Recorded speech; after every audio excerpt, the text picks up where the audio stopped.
I'm Jesse. And I'm Chris. And welcome to the f***ing Elephant Show.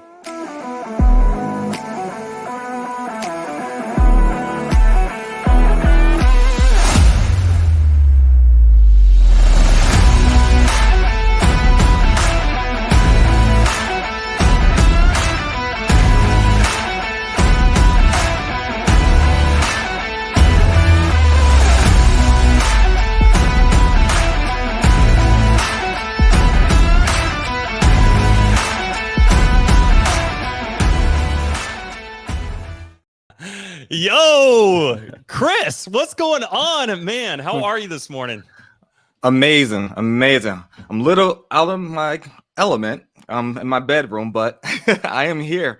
How you doing? How you doing this morning over there in your time? Oh man, good. Got up early this morning, per the usual. Went to the gym, and dude, gosh dang it, just having a fantastic day. I've had a couple of phone calls myself this morning. Nice. Did some mindset stuff, read my book, got a lot done today. I'm pretty excited to be here, man. So pretty awesome. Dude, how about that freaking intro? Wasn't that freaking amazing? Oh my gosh. I think that was phenomenal. That was super and guys, dope. if you guys like that, intro, please let us know, or something that you think we probably should change, or yeah, just let us know. We definitely love feedback, criticism, all that good stuff. Yeah. And guys, this is bothering me already. Facebook users, please grant StreamYard access to make your name visible. Appreciate it.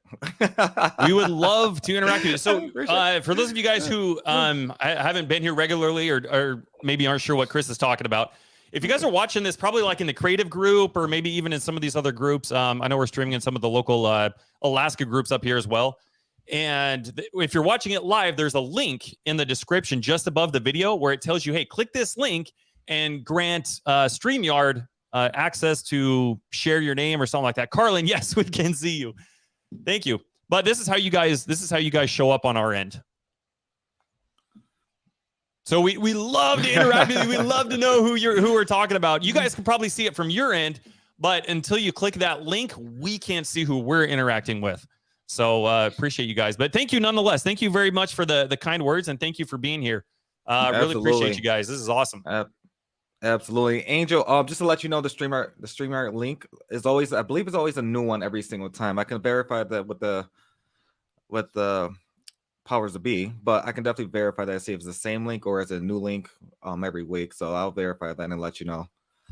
Thanks for bringing that. I think it's a different link. I think it's a different link. Yeah. I think.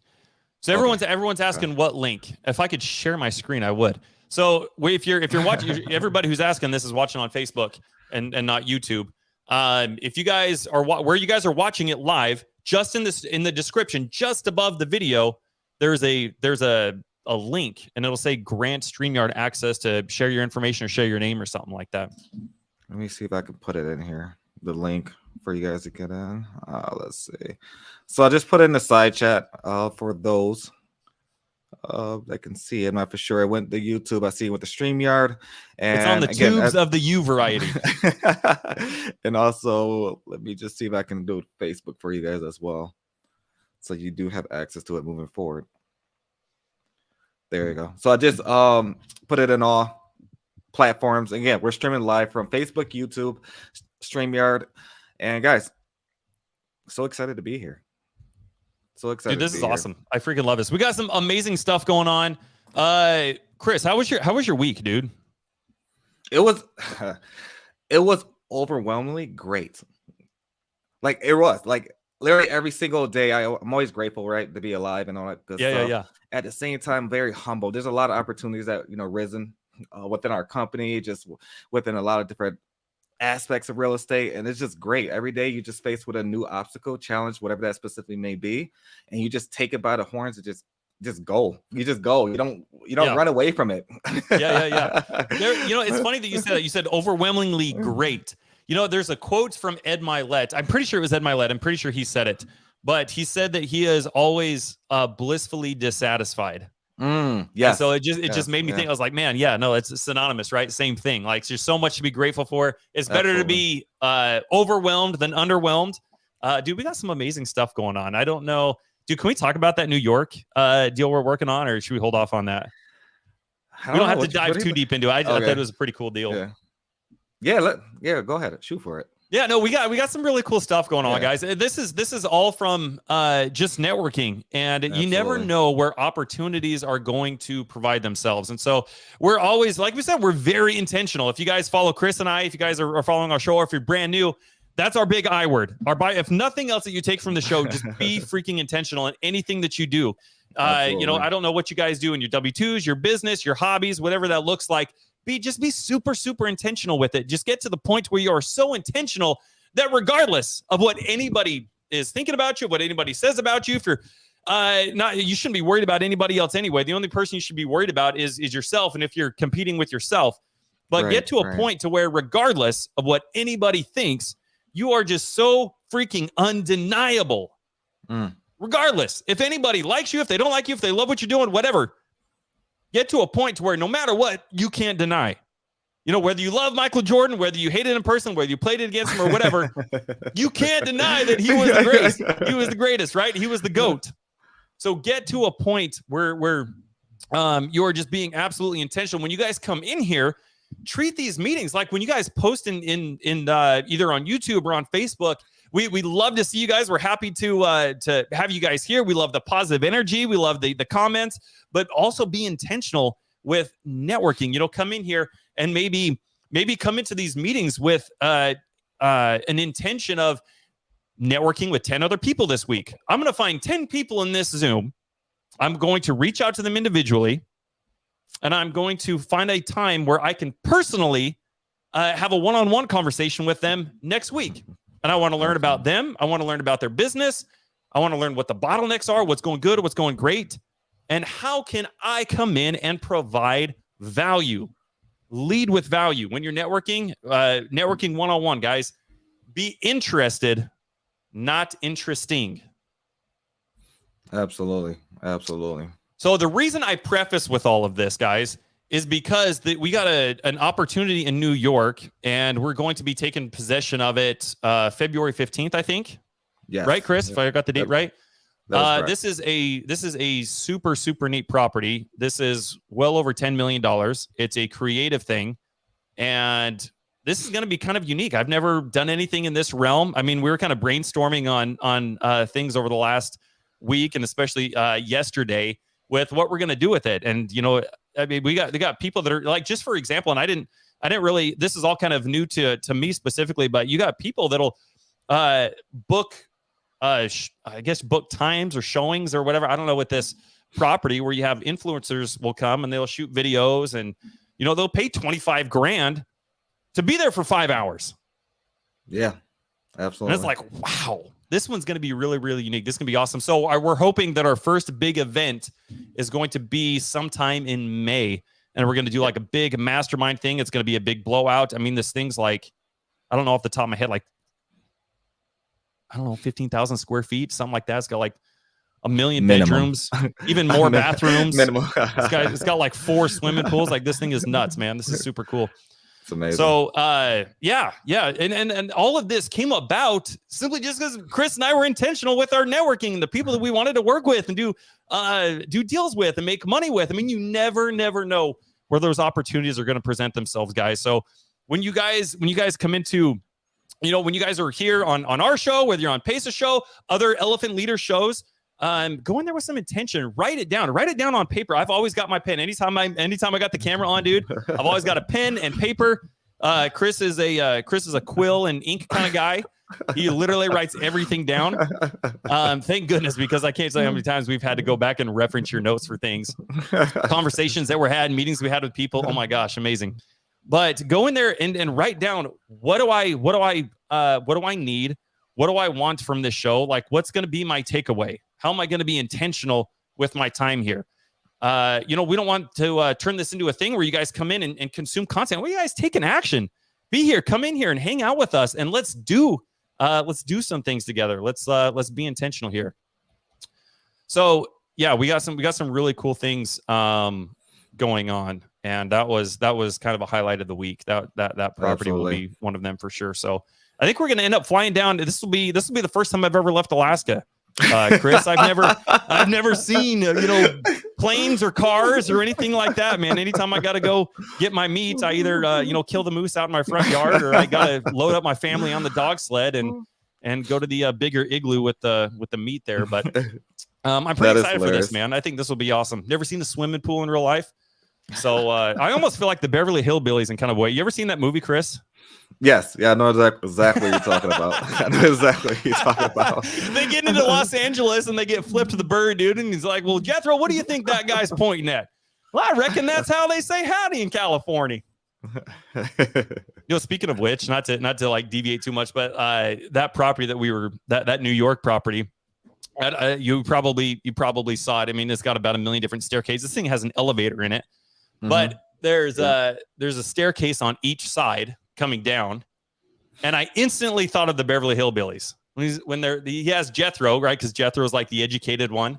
And he's like, well, why do you suppose they got 2 sets of stairs? Oh, well, that's easy. One's for going up, the other's for going down. Yeah, it's pretty neat. If you guys see just the endless opportunity for this specific property, just one property, it's just surreal. Just because you got celebrities and stuff that are paying a couple $100,000 a month, just to stay there.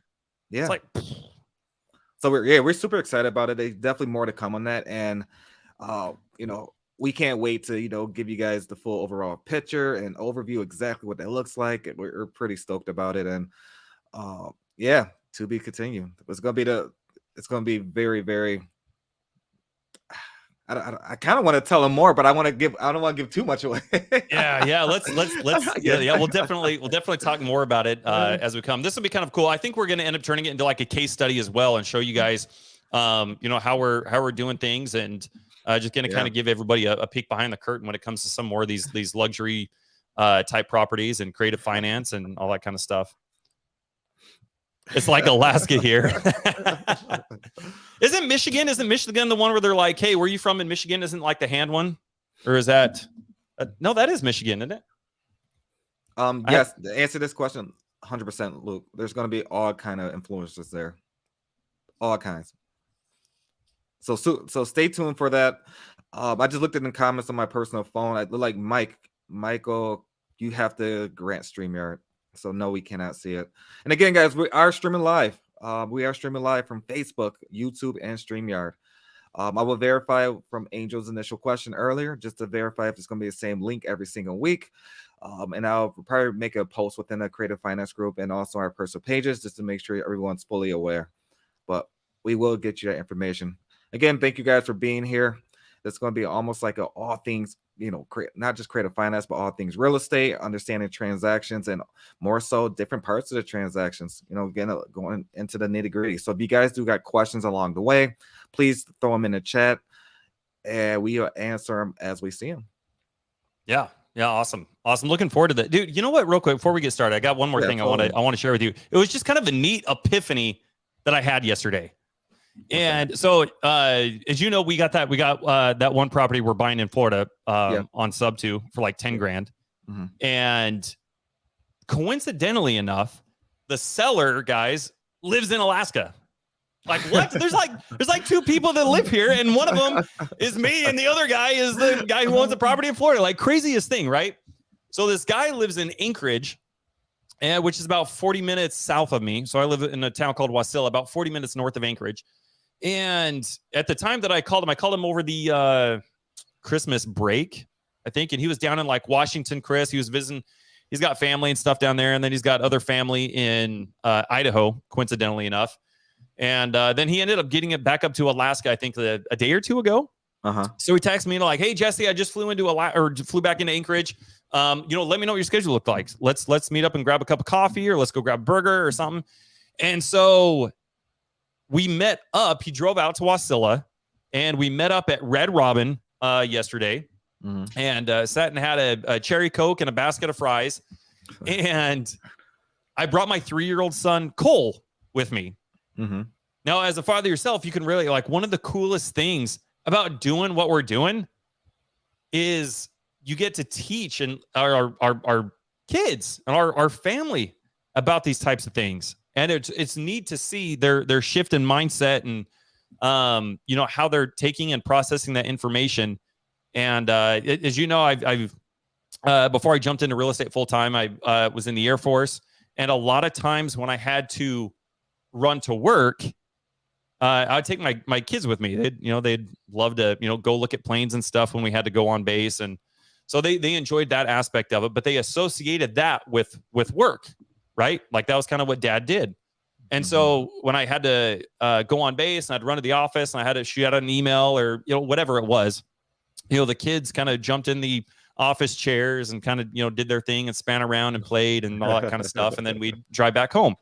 And it was interesting. It was really cool because my son, out of the last couple of years that I've been doing this in real estate, he had this epiphany. Maybe he's 3. So I guess maybe he didn't process it the same way, because I think he was just shy of 1 when I first started getting into this. But as we left Red Robin, we closed the deal, left Red Robin, pulled back in the garage. And when we're walking from the garage into the house, he stops and he kind of has his head down a little bit. And he's like, I'm like, what's wrong, Cole? And he's like, Dad, he's like, I thought we were going to a business, like a business meeting. And I'm like, Cole, we did. That's what we do now. Right. Like that doesn't work for the Air Force. Dad doesn't have, that's not what meetings look like for us anymore. Right. We get to go have fun, and that's business now. If we didn't have 10 feet of freaking snow outside, we would have been on the golf course yesterday. You know what I mean? So it was just kind of neat, man. It's neat sharing these things with our kids and involving them. And getting them to they're able to kind of see these different perspectives and think about how relationships are built and how friendships are built and how servitude is predicated, and it's been just a super neat experience, man, as a father. So I just kind of wanted to share that. It was neat to see my son's epiphany of, oh, wait a minute, this is it. This is what we do. This is how we put food on the table, and this is how we do things. It was just super neat. It was kind of special to me. So just wanted to share that with you guys. It was awesome.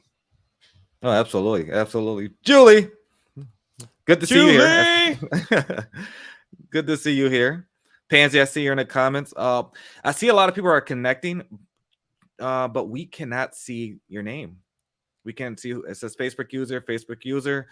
I'm glad you guys are networking, getting to know each other, trying to JV. That's phenomenal. But we will love to spotlight you and just get you on the screen, and more so specifically to understand exactly what you're looking for and connect the dots. But absolutely. Guys, I'm sorry. Sorry, go ahead, brother. You're good, man. No, I was just going to say, one of the things we love doing on here is spotting and highlighting people.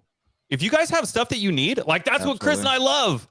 We want to help you in any way that we can. Although we got things and stuff that we're going to go through and we're going to talk about and highlight and dig deeper into. If you guys have stuff that you need, if you guys are like, hey, I need a closer. Hey, I need somebody to come in and underwrite. Let us showcase you. Let us put you up here. Let us highlight you. Let us spotlight you. Let us help you in whatever that looks like. Hopefully, maybe somebody will see it and they'll be like, oh my gosh, yes, I can do this. This is where I can come in and I can serve and I can help people. And I can collaborate and make money and provide value. So Pansy, what's going on? Thank you for being here. I love this, Carlin. Congratulations. I love that. Carlin has some amazing things going on, dude. She's she's in the middle of buying a property right now, sub 2, and she's working this is in New Mexico, and she's working another one in Arizona. Sub 2. So this is just awesome, man. What can happen when you come together? And there's a book actually, real quick. It's called Tribe of Millionaires. If you guys have not read that book, oh my gosh, please get in there and read it. It just hammers down on the fact that it is just so stinking important to be intentional with the people that you're surrounding yourself with and creating those millionaire habits. Absolutely. There's one thing I've learned over the last couple of years is you have to become a millionaire in your freaking mind long before that shit manifests itself on paper. I think a lot of people are under the perspective that they have to get in here and they just have to, work a couple hours here, work a couple hours there, Once they get a little more momentum, then they can commit a little bit more. And then, guys, that's not how it works. If you had the capability of like in an instant, in a snap of a finger, you could instantly have a millionaire mindset and learn what to do and what not to do and how to be intentional with your time and structure and time block and just these different concepts and how to build your business and who to bring into your business. You would just see your business just skyrocket. So I just wanted to throw that out there. It's very important to make sure you guys are intentional with the people that you're surrounding yourself with and the conversations you guys are having, because that's where that mindset is going to start to change. And that's what you need, right? Think of your mind like a rubber band. Every time you try something new, you fail, you get more insight, you learn something new, your mind is expanding. And just like a rubber band, it's never going to go back to its original form. And that's what people are talking about when they say level up, right? You're getting there, you're learning something new, you're leveling up. And what's really cool about leveling up, guys, is it's also the reason why you see people who make millions of dollars, they can lose it and then instantly get it right back. Yeah. Because they have failed and they have leveled up and learned, oh, I don't do that. So they get it right back. And once you're at this level, like, you'll never go down that level. If you learn how to make 6 figures a year in real estate, if that's what you're trying to do right now, whether that's five, I know five, this doesn't equivalent to 6 figures, but if you're trying to replace your income of $5,000 a month or make $10,000 a month or $20,000 a month or $100,000 a month, once you develop that skill and learn how to do that, guess what? If you learn how to make 20 grand a month, guys, that's your new standard for the rest of your life. Yep. You will never be in a position where you're only making 5 grand a month, because you've developed that skill and know what to do and what not to do. So just like that rubber band, your mind's like, oh, this is my new normal. 20 grand a month, that's my new normal. Or 50 grand a month, that's my new norm.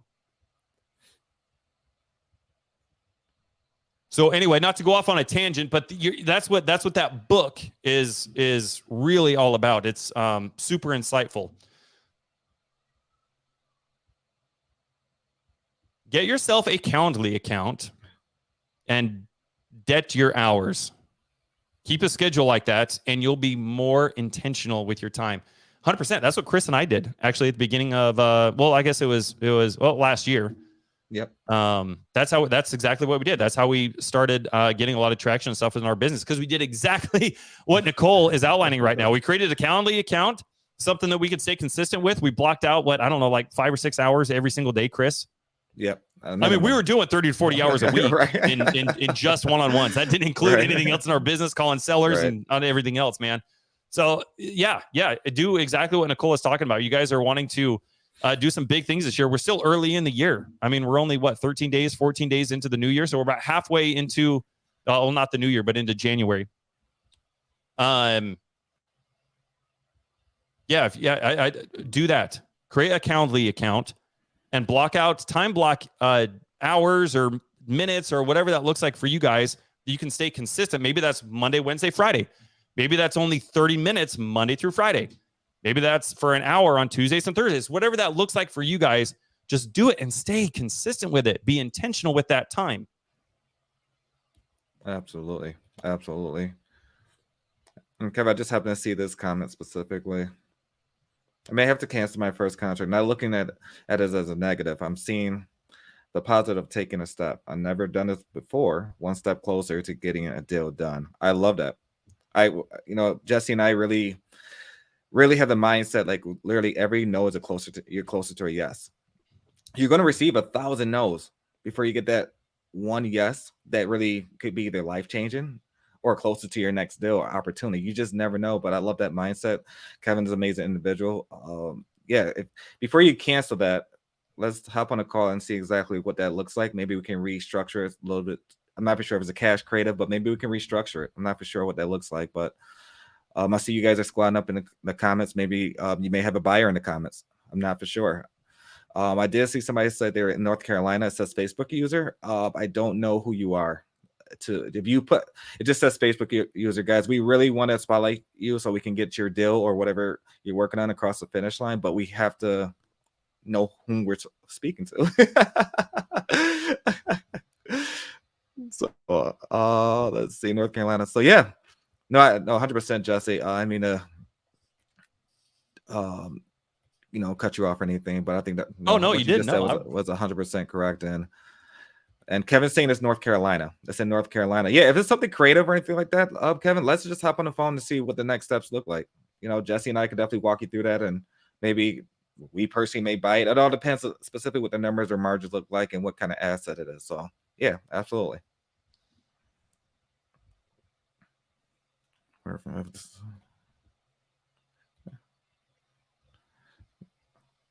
Only have 3 days on the due diligence period. Okay, no worries. That's a great thing. That's one of our topics today is transaction coordinating. So initially we'll go into like due diligence period and what that specifically looks like, and we can always do an addendum in place or amendment for the specific original contract and extend it. So we just need a little bit more details before proceeding and all that good stuff to see exactly what that looks like. Julie, who can give me tips on social media? This is Jesse all day. This is Mr. Stanton's department. He loves the social media aspect of things. He definitely he's great at what he does. He got that radio voice, as all you guys know, but the late night radio voice, I should say. But more so specifically, Julie, you got to reach out to Mr. Stanton. He's your guy for that one. Julie, we can definitely hop on a call. But just some quick tips. And to be clear, guys, I hate social media. Okay, believe it or not, I hate it. It's time consuming. I just hate the game of social media, to be quite frank with you guys. But it's also kind of one of those things where it's a double-edged sword, right? It's a necessary evil. Like, you have to have it. And I've gotten a lot of deals simply just because of my content on social media. Not that it's like super extravagant or anything, but the big thing when we're talking about tips is consistency. Yep. You got to be consistent with it. And what like what Chris and I do, we got long form content, right? We come in here and we've got our elephant show that we do every single Saturday. And then guess what? If that runs an hour, if that runs 2 hours or whatever that looks like, now I've got 2 hours of content. And I'm just all I have to do is chop it up into a 60-second clip. And so if you're doing long form content, if you can commit to doing, committing an hour a week or 2 hours, whatever that looks like, even if it's only 30 minutes, if you can chop that up into enough to where you can post a video a day, a reel a day, every other day. I mean, I would highly advise, just start somewhere, just start throwing a bunch of stuff out. And it's interesting when it comes to content creation. I remember all the slicing and dicing. Cool, Julie. So this is actually perfect because I'm getting to the point now where I'm not going to lie to you. Like, content creation is very time consuming. I have to designate an hour every single day, just to chop up like 2 60-second clips. Like, I try to post. I'm trying to post 2 or 3 times a day. Hopefully I'm trying to get up to four times a day, but that's just so time consuming. So for me, I'm personally let me show you guys something. Chris, can I go back and play our intro real quick? I just want to show something when it comes to content creation. Okay. I'm going to play mine and Chris's intro. For those of you guys who missed it, let me play this real quick for you guys. So you guys can see, since we're talking about content creation real quick, let me play this. Hey, I'm Jesse. And I'm Chris. And welcome to the f***ing Elephant Show.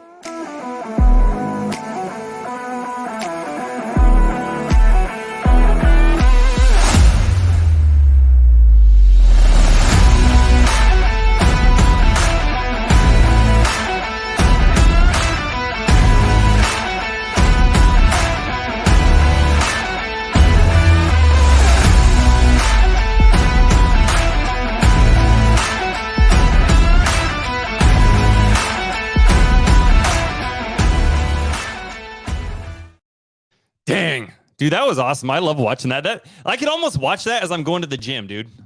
I freaking love that. But the reason that I wanted to show that real quick was because it just shows as an example. Like, in there, you couldn't hear anything that Chris and I were saying, right?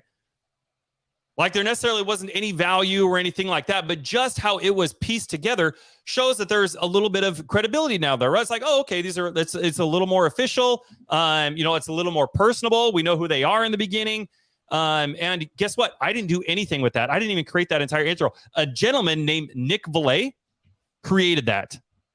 And Amazing so when it individual. comes to slicing and dicing, one of the big things that Chris and I really, really hammer down on is if you don't know how to do it, or if it's not a good use of your time, like, don't do it.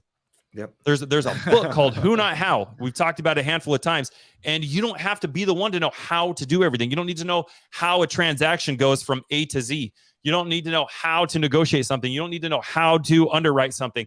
You don't need to know how to slice and dice. The question is, who knows how to do it, and how can we work together?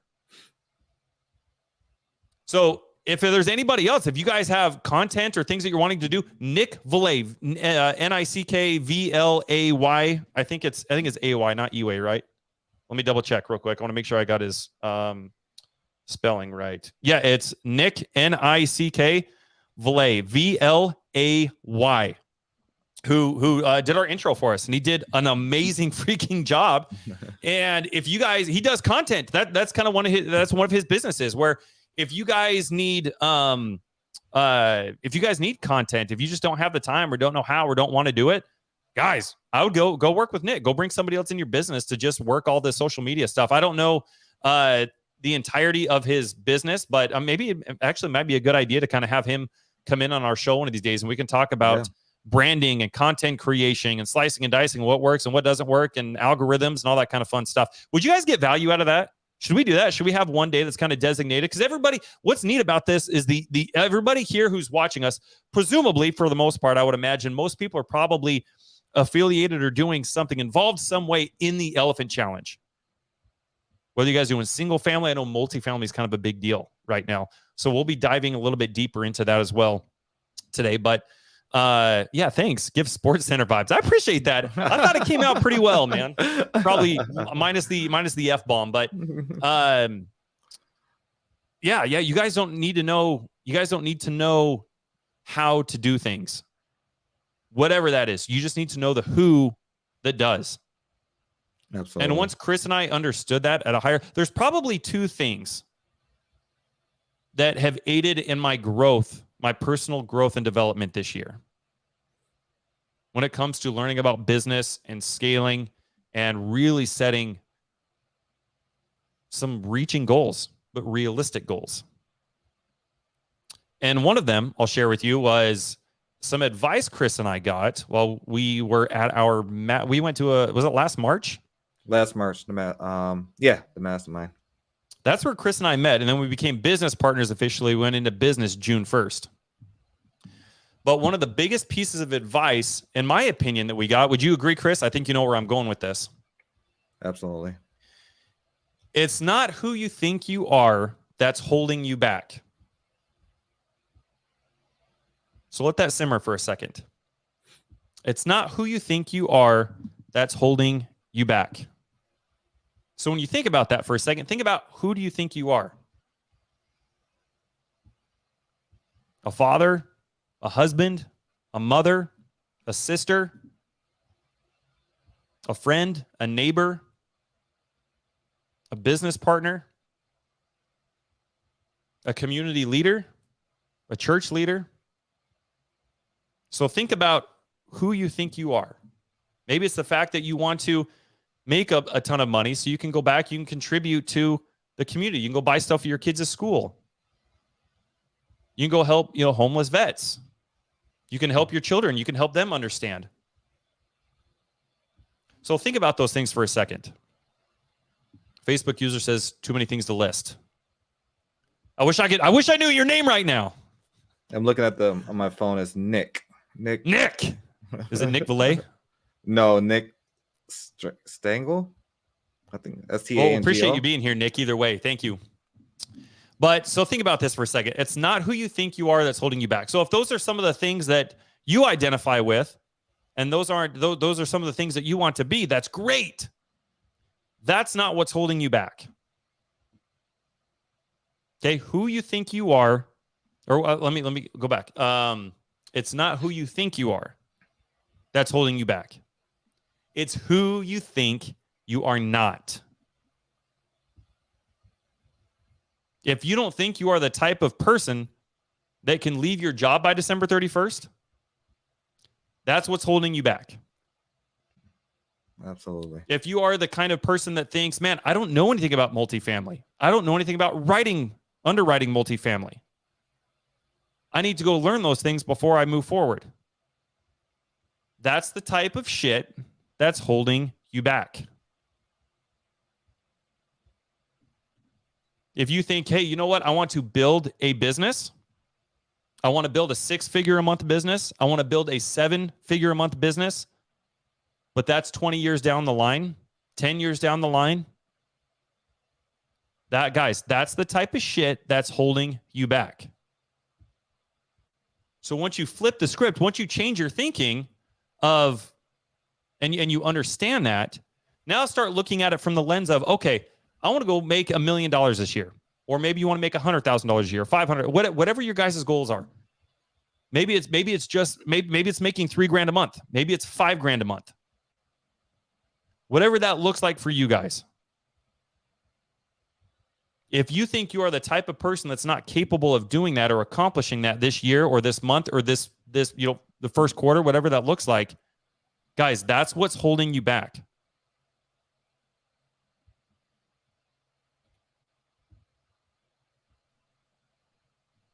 Okay, Chris and I, one of our goals is to get into some really big commercial family this year. You guys think I'm a master underwriting commercial multifamily? No. As a matter of fact, most of you probably know more about underwriting commercial family than I do. But guess what? Guys, that's my point, is you don't have to know everything. You don't have to know everything from A to Z. In order for me to go buy 100 doors, I don't have to know anything about underwriting. I have to know the who that does. And how can I bring value to them?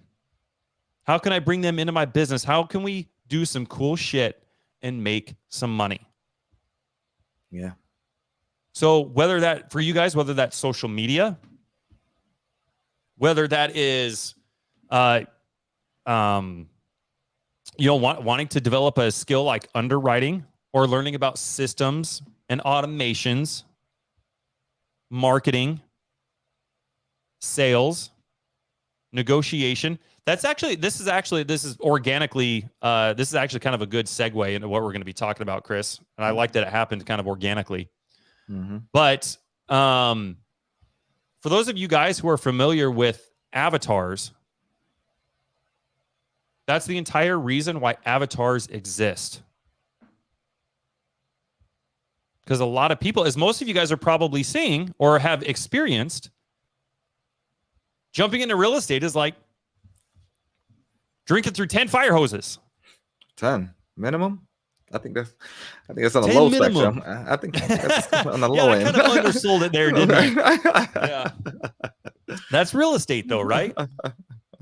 So once you understand that, hey, I don't need to know everything. I don't need to know the entire process from A to Z. And when you understand that you don't need to know that, and that's okay. All you need to understand is, hey, I need to go find the who that does. Thank you, Mel. I really appreciate you being here, and thank you for the kind words. But these are some of the things that Chris and I have learned over the last couple years. There are people in here I know that are focused on wholesaling because in their mind, they need to go wholesale so they can save up $50,000 so they can go buy their own property. Chris, what do you think about that scenario? What would you say to people who are listening right now and in their mind, they're saying, hey, I need to focus on wholesaling this year so I can put enough money in my account so then I can start buying properties. What are your thoughts on that, bro? My thoughts is why? Why do you need to do that? If you got a community around you, Jesse and I can contest what we literally just did with our Alaska flip. No money out of pocket. You don't need to save up a significant amount of money to buy a property. It relates back to the who, not how. And a side note, I want to just say congratulations to our team, Third Mind. We actually listed our property yesterday. Whoop. And within 24 hours, we're already receiving we're receiving offers on the property. Just throwing that out there. Little side note. That's one. Super exciting. In But Alaska, we rehabbed an igloo. Yeah. It was pretty cold, but we got it done. But no, back to your initial question. Yeah, you just have the right community around you, right people, right. Just don't involve yourself with the wrong people. Stay within the community, whether that's in the creative finance or real estate, whatever your network looks like specifically. Just please make sure you're around the right people. Just don't get around persons because they state they're in real estate. Like he related to earlier, who, not how. Content. Nick. We reached out to Nick. That was literally who, not how principle, right? We related back to him specifically saying, hey, can you build us an intro, whatever that specifically may look like. And, we tweaked it here and there, and bam, there it goes. Now, Chris, was it because we didn't have the experience? Was it because we didn't have money? Was it because we didn't have time? Like, why did we end up reaching out to Nick? Because that wasn't a money-making opportunity for us. There's other things that we have within our business that we work on a daily basis that's a little bit worth more our time versus trying to create content. 100%. 100%. And guys, that's why, and this loops back to that book that we were talking about, Tribe of Millionaires.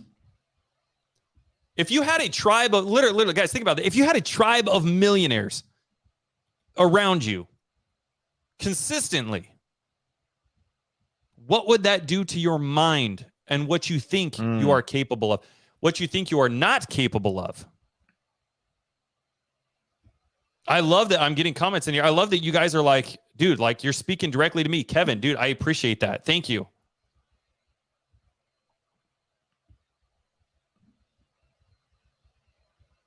Imagine how drastically your life, if you think this is cool, I appreciate that you are here with me and Chris, but if you think this shit is cool, how drastically would your life change if you legit had a tribe of millionaires around you? Now, like I said, whether that's literally or metaphorically speaking, in your mind, you have to become a millionaire. In your mind, you have to do millionaire shit every single freaking day, long before it's going to manifest itself on paper. When you look at where you're at in your life right now, the car that you drive, the house that you're in, are you guys even taking vacations? Are you barely scraping by? Are you putting just a little bit in a save? Whatever your situation is, look at that. And ask yourself, can I afford to not change my habits? Can I afford to not change my thinking? What does this look like if I'm stuck in the same damn situation 6 fucking months from now because I didn't want to wake up and do the work before I had to get to work? Everybody in here wants to be, not even everybody in here, but everybody in general just wants to be successful, but nobody wants to work for it. You have to develop this mentality. You have to develop these habits that align with making $1 million. And once you do that, that's when you start seeing the momentum. That's why they say, there's a quote from, I think it's Warren Buffett's, or one of Warren Buffett's like CPAs or something like that. But he said, the first $100,000 is a bitch. And that's why. That's an actual quote. And that's why. Because you're trying to figure out. Julie, you know what? If I'm being transparent with you guys, I cussed at 12:56 on New Year's Day. New Year's hit, and I'm like, okay, cool, I've got this. If I'm being completely transparent, I think I dropped an F-bomb at 12:56 a.m. on New Year's Day. It's like, well, I got 364 and a half more days to get it all out before we try again, right? I've been failing for 23 years, guys. But those are the types of things you have to do, and those are the types of things you have to go through. Those are the obstacles that you have to overcome. And each time you do, your mindset changes on what you have to do and what you're capable of doing. And once you start doing that and having higher level conversations, those conversations are going to spark different ideas and ways of going about things that otherwise you probably wouldn't have had. Like going back to what we were talking about, like we're bringing this whole thing full circle. I love this conversation today. But this opportunity that we have to purchase this big mansion in New York, it came about because we were intentional. We were aligning. Our mindset was looking for those $1 million opportunities. It's like when you're purchasing a car. I love this analogy. When you're purchasing a car, I remember when I first started, I bought in 2018, I bought my first brand new truck. It was a 2018 Ram 2500 with a Cummins, Laramie, the leather seats, all that kind of stuff. It was super dope. But for the 4 or 5 months before I bought it, I'm researching those. I'm looking at the statistics. I'm looking at the safety ratings. I'm looking at towing capacity. I'm looking at how much room they have. And because that's where my mind was aligned, what the hell do you guys think I started seeing all over the roads? Ram 2500s. Oh, I love that. I love the running boards on this one. I love this color. This one's got a 3-inch lift. I love the 35-inch tires this one has. Oh, this is a neat little hitch. I'm definitely going to need that one. But when you start retraining your mind, automatically, Ed Milet has a word for it, and I forgot what it's called. It's a 3-letter acronym. I don't remember what the acronym is or what it was called, but you're habitually training your mind to be in sync with those things that you want. They're in alignment, and you just automatically, it's like breathing. You don't even think about it. You're just in alignment, and you're looking for those opportunities. So with that being said, let's kind of pivot a little bit here, because we've hammered down on feeling stuck and mindset stuff, which I didn't intend on going into. So hopefully you guys got some value from that. Hopefully you don't feel like I was carrying on. But Chris, let's talk about avatars for a second. I know we kind of started taking it, and then I took a detour a little bit, but yeah, absolutely. Why are avatars so important? Like, why do you think those kind of came out, and how can those help people feeling stuck this morning? I had a really good friend actually that I went to the gym with this morning, and he was telling me the same thing. He was like, Jesse, like I've got so much information. I don't even know what to do with all this information. Like I'm not where I want to be. And so we brought up kind of the avatar thing, but why is that so important? How can people take that and kind of start transforming their year? Yeah, absolutely. So more so avatar. One, if you guys don't know what an avatar is, please, if you're in a creative finance group or the sub 2, just please search in the search bar, avatar. You can start there. There's a lot of different avatars out there. Understanding exactly what your avatar is can take you a long way. And now you can have more than one avatar, which is phenomenal. But at the same time, you don't want to overwhelm yourself. Having 6, 7, 8, 9 different avatars, and trying to do it especially if you're green, going into real estate, a newer individual who's learning the process, you definitely want to start off with one avatar, whether that's you're good with paperwork, whether you're good at communicating with the sellers, whatever that specifically may look like for you. It's very important to choose exactly what that looks like. And I believe, correct me if I'm wrong, Jesse, doesn't Pace have a YouTube video about it, like a 10-minute video, but exactly explains it more so? It's 10 minutes and 3 hours. Oh. I think it's closer to 3.5 hours. I didn't want to scare him, but it's well, I mean, everybody's here. Everybody knows Pace, right? When he delivers, he over delivers, man. No stone left unturned for sure. So understanding your avatar more so is very essential, especially in real estate, because it's kind of like you're branding yourself and understanding, gearing back to who, not how. So on a hypothetical, if you like communicating with sellers and you don't like dealing with paperwork, then you need to find that other avatar. And then join forces in JV and see exactly what that next step looks like. Luke, thanks for dropping the video. Much appreciated. So you just put it up there. I wish we can do that StreamYard and YouTube, but I see it's in Facebook. But more so, understanding exactly what that looks like. If you like doing paperwork, you're a transaction coordinator, right? And maybe you want to start reaching out to other avatars to do other parts of your business so you can really scale at a higher level.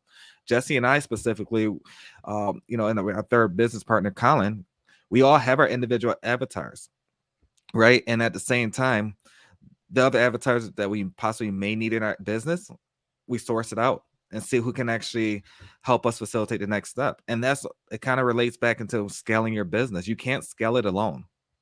It's great to want to do acquisitions, direct to seller, underwriting. I can go down the list. It's about 15, 20 of them. Different avatars. It's a lot of different avatars out there, but it really starts with really understanding exactly what resonates with you. And don't just pick one because that's what everyone's go to. Pick one because it relates to your situation, your life, and what makes you happy. You'd be surprised how many individuals out there will pick a avatar on a hypothetical. I'm gonna just throw one out there. They're either a connector, right? They're a connector. And then they realize 3 weeks after they just wasted all this time, they're not a connector. They're not really motivated. They want to be a helper. And then they just spend another month or month and a half. They want to be a helper. Then they realize they want to be a gator lender. And then 6 months on, so you just wasted almost 9 to 12 months trying to figure out exactly what that is because you're not happy.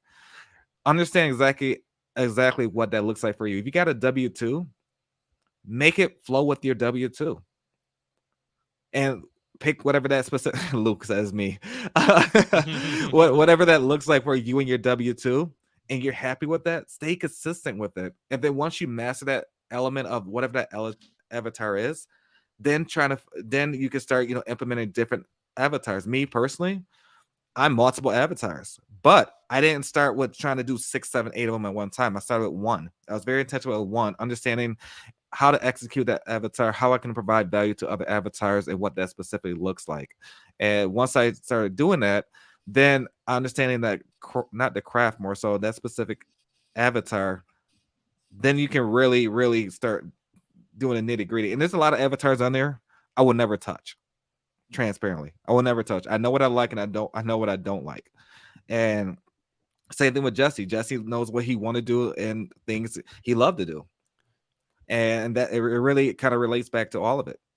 And who, not how. So understanding your avatar is very, very, very, very important. Yeah, thank you for sharing that, dude. Yeah, no, absolutely, man. Absolutely. I wish I had gotten that. Oh, sorry. Go ahead. No, you're good. I didn't mean to cut you off, bro. No. So it kind of gears it to my statement of more so talking about understanding real estate.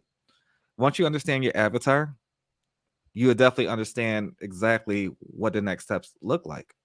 You start sourcing it out. Like if you like communicating on the phones or a direct to seller or direct to agent, whatever that may look like specifically, you may want to be an acquisition person, lead manager, whatever that specifically look like. And again, this is based on your W-2, or if you're doing real estate full time, what that specifically look like. A lot of people like just being acquisition managers. Some people don't like being an entrepreneur. That is totally fine. Whatever it and again, I just want to make this very clear. You don't have to go into real estate full time to be successful. There's a lot of part-time individuals that I personally know, Jesse personally know, that specifically love their job, never want to leave their job. That's either in law enforcement, within the hospitality restaurant industry, also nurses that are my personal lender. They love helping people. And that's totally fine. If you love helping people, Jesse and I, we love solving problems, helping people through real estate. They love saving people's lives, whether it's through heart surgeries or whatever that specifically may look like. But what I'm guaranteed is more so you don't have to, quit your job to be successful in real estate. You can make a ton of money still loving the job you have. So Iffy, I just saw that. Yep. She loved being a pharmacist. And she's in real estate. It's totally, you can definitely balance the life. It just understand exactly what your avatar is, and then understand exactly what the next steps is. And thanks for, I think it says Facebook user, they posted the avatar video series as well. It says Facebook user. I'm sorry, I don't know who that is, but I wish I knew. But thanks for dropping that for us. But just please guys, just don't try to jump into real estate. Just trying to take everything on yourself. We meet a lot of people that just they'll call us or reach out to us specifically say, hey, just tell me how to do this, this, and this. They want to do everything from A to B. I mean A to Z, and then it's great to do your first transactions. Like me personally, transparently, I did my first transaction by myself, right? And at the same time, I tried to do my second by myself, but it took me 6 months to do that by myself. Versus those 6 months compared to now, if I would have joint venture or had the right individual around me at that specific time, I would have probably 10x my business by now. And every I did the first deal I ever did was just by myself. Every single transaction I closed, I lost count. We successfully closed in over 14 states. We did hell over a minimum of 20 transactions of real estate, a minimum. That's actually, I think we should probably look that up and see exactly what the number is. We'll find out come tag, when our CPA starts doing everything. So I just thought about it when I was speaking out loud, but more so specifically, every single deal besides that one transaction I did my first when I go into real estate, I did with somebody. It was always joint venture. And I scaled my business to a different level. Versus imagine if I was still doing it by myself, I would still be struggling, trying to find out different resources, trying to understand different things, stressing myself out, overwhelming myself for just one deal. And a lot of people understand that one specific deal, and especially a lot of newer people, if you got one deal and you think it's strong, but it's really not, I call it the assignment breath, because people are trying to push that one deal and force it to work because that kind of, you maybe don't have a conveyor belt, you maybe don't have a significant amount of leads, you maybe just have this one potential hot lead that the seller's ready to move forward, or maybe not. It all depends, right? They may ghost you, right? They may ghost you and say, hey, Chris, I really need you to reach out to them because they want to move forward, and to find out they're not really motivated. There's a reason they ghosting you. One, is it enough credibility? Two, is it the right time? Three, you can't force the seller to sell unless you really understand their pain, what you're trying to solve there, and also what that really entails. When Jesse and I approach conversations for any seller or agent, we want to understand exactly what's going on. We don't give a damn about the price. We really don't. We want to understand exactly what is the reason to sell.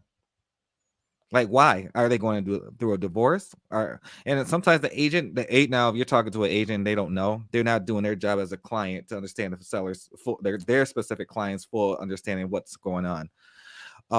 But most of the times we don't care about the price. Whether it's listed on market or is off market, we always go to understanding what's the main reason why they're looking to sell. If they're not really looking to sell, it's going to be very challenging to try to force them to do something that doesn't make sense. And one thing Jesse and I are very good, we don't force anybody to do anything they want to do. We don't want to do it. We want somebody to do it to us. Once we have if they have a problem, we have a solution. And one thing that for Jesse and I, we stand out from the crowd because specifically we have about 15 different options. We can go down the list to solve that problem. And a lot of newer wholesalers don't. They think the traditional way of thinking, which is totally fine. You're learning, right? And that's what gears back to just squatting up with the right people, understanding your avatar, and just literally executing on that.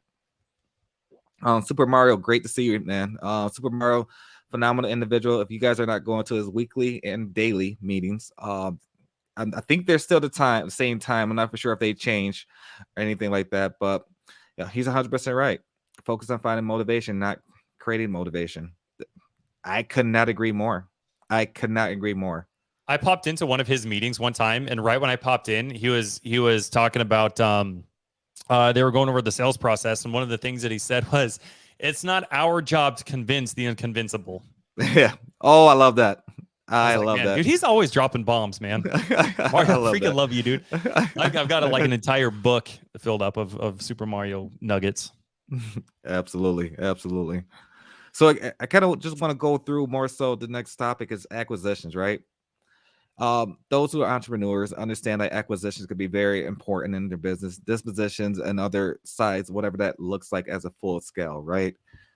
And one thing I try to tell people, especially when, bringing on acquisitions, don't hire acquisitions too fast. And what I mean by that, make sure you have the right systems in place. Make sure there's consistency going on. If you don't have the right consistency going on, then that can backfire. And what I mean by consistency, as far as acquisitions and hiring, just make sure you have the right marketing in place. You have the money, the deal flow. And when I say deal flow, you're not just doing one deal every 4 or 5 months. You have consistency of 2 to 3 months minimum. We usually shoot for 3 months, but 3 months of consistent deals, whether that's 1 to 2, 3, or 3 to 4 a month, whatever that looks 20. like. 20 would be phenomenal. But whatever that specifically look like, just make sure you have consistency, marketing, money. I literally stand by that. If you don't have that, then it's pointless to even hire acquisition managers, right? You're just gonna waste time, energy, because once you hire the acquisition manager, you got to spend time. A lot of people don't realize that if you don't spend time with your acquisition managers, one, you're setting yourself a failure. Two, you're not being a great leader. Three, it's just the fact of their representation of you and your company. And people don't understand, like, as an acquisition manager, it's great to be an acquisition. I was an acquisition guy before we really scaled this business. I was definitely an acquisitions guy. I didn't mind communicating on the phone with the sellers, but I really think that acquisitions managers typically leave a company or someone due to the fact of the lack of leadership. I think I'm like a firm believer it's like 95% the reason why someone may leave. And I think the other, 5% may more so they want to develop their own company or whatever that may look like. And, that's great. We don't want to keep everyone with us for the lifetime or if you're in that position. But more so where I'm just gearing to is the fact of, like, acquisition managers usually leave a company just acquisition, disposition, whatever it may look like, just because of the leadership and within the company. And and leaders out there know it's not what you do on the face front in front of people. It really is the development behind the scenes. Personally, are you trying to do better for yourself? Are you trying to enhance your brain? Are you reading more books? Whatever that specifically may look like, are you working on yourself? Period. That is it. Are you really working on yourself to better yourself? A true leader understands that they have to do that for themselves to make the culture a little bit better. Enhance it, whatever that may look like specifically within that business, and kind of give back. You have to give back and provide time and resources to your acquisitions manager to have them execute properly on whatever that specific may look like. But if you really want to be a true leader, you have to create the path for growth internally first before you can actually give it out. You can't wing it. A leader cannot wing it. You have to do a lot of research, a lot of analysis, growth, development internally, personally, before you can just try to force it out to someone. So I hope that makes sense when, it comes to like the acquisition, just make sure those who are entrepreneurs, leaders, just please make sure before hiring, don't just hire because, before we start hire acquisitions, we're going to have this. We're going to do this. We're going to make this amount. No, make this amount first and see what the consistency is before you start just bringing on and wasting time and energy. So can I add on a different perspective on there as well? Absolutely. Well, I guess to a complementing perspective, because Chris gave some great advice for people who are looking to bring on acquisitions managers. And I want to touch on people who are looking to be acquisitions managers. I had a conversation with somebody. I got a phone call, I think it was yesterday, as a matter of fact, from a gentleman who has been in real estate for, I think, 2 months. Mm-hmm. And he was, I don't know if complaining is the right word. There was a little bit of denial. Oh, no, not denial. Just not taking criticism. ownership. He just didn't feel like he was getting paid for his time. Okay. And so he called to kind of get my perspective on things. And let me share. I guess I'll share a little bit from my perspective. So if anybody of you guys are watching this and you're like, your first thought is, all right, I'm going to join a team. But first of all, I want to know how much money I'm going to be making. I want to know what splits are going to look like. I want to blah, blah, blah, blah, blah.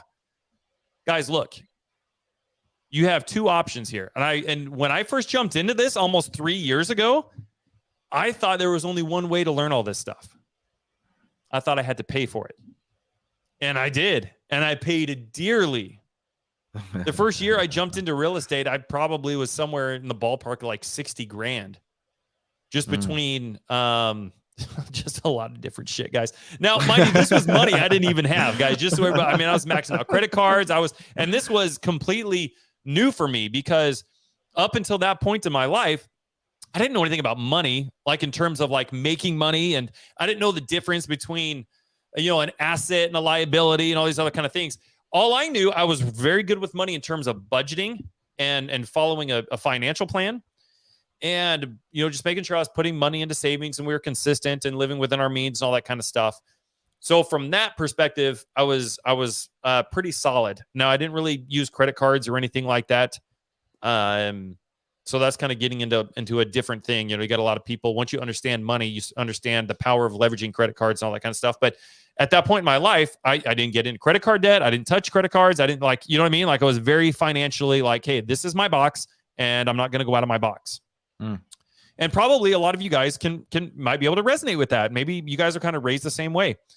So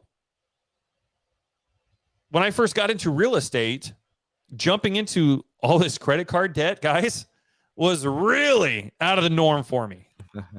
But I was under the impression, I was told that, hey, if you want to learn this shit, this is what you got to do. And the first mentorship I ever paid for, it wasn't sub 2, but it was, I'm not going to say the name, but it cost me 23 grand.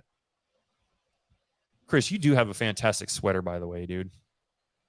Oh, thanks, Aaron. You look so Appreciate good. But I thought, hey, I got to spend this money. I got to spend 23 grand. 23 grand I don't even have. If I want to go learn how to replace my income and do all these things. And I wish somebody looking back, I wish somebody would have said, Jesse, don't go do that. Look, man, come in here. Come in here. What is it you want to focus on? What do you love doing? What do you love putting your time and energy into? Are you a people person? Do you love getting on phones? Do you want to learn sales? Or do you more or less see yourself maybe sitting behind a computer, running spreadsheets, running KPIs, automating things, putting systems and stuff into place? I wish somebody would have approached me and it gave me that option, because in my head, that was the only way I could do it, was to go spend 23 grand on that first one, which obviously it didn't turn out to do anything. And, but it got me in the door. It put me in a financial thing, right? But it got me in the door. Had I not done it, I wouldn't be where I am right now.